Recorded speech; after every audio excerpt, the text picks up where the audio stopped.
A couple of weeks ago, we talked about bullying, and we talked about a couple of different things. We talked about a boy who was actually bullied on camera during the setup of an interview about being bullied.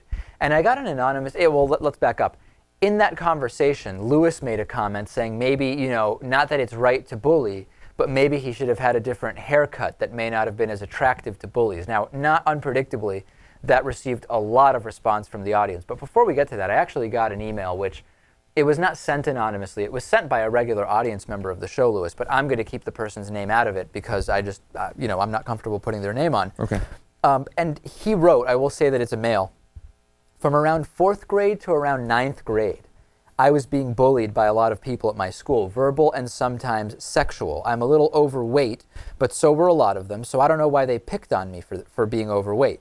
Near the end of 7th grade, I finally snapped. I started chasing one of them down the hall, got right in front of the principal's office, and I just stopped myself. I was never going to do anything to him, really, but it really scared him.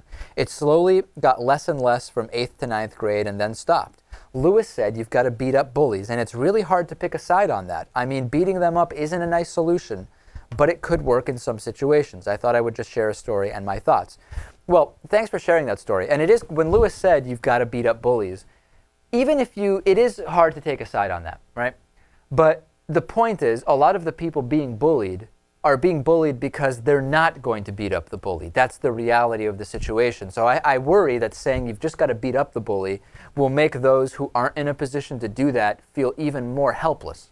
Well, in certain situations, it definitely works. I'll leave it at that. But with regard to the hair thing, basically what I was saying is that... Before you get to that part, let me read that part, that email. So then I got another email saying, why would Lewis say that the bullied kid should change his hair so as not to invite bullying?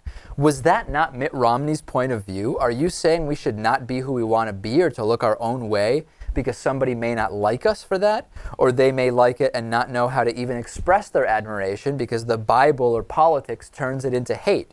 This is why a bully may cut or tell you what you should wear, or cut your hair or tell you how you should wear it.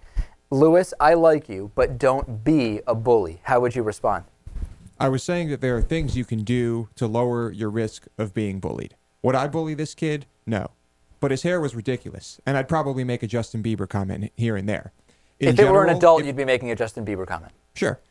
If you're not willing, to go after the bullies in other ways, if you're too afraid, you're too timid, you don't think it'll work, whatever reason it may be. Do something to make yourself less of a target. There are things you can do to lower your risk of getting bullied. The thing I worry about, pragmatically, Lewis is right, okay?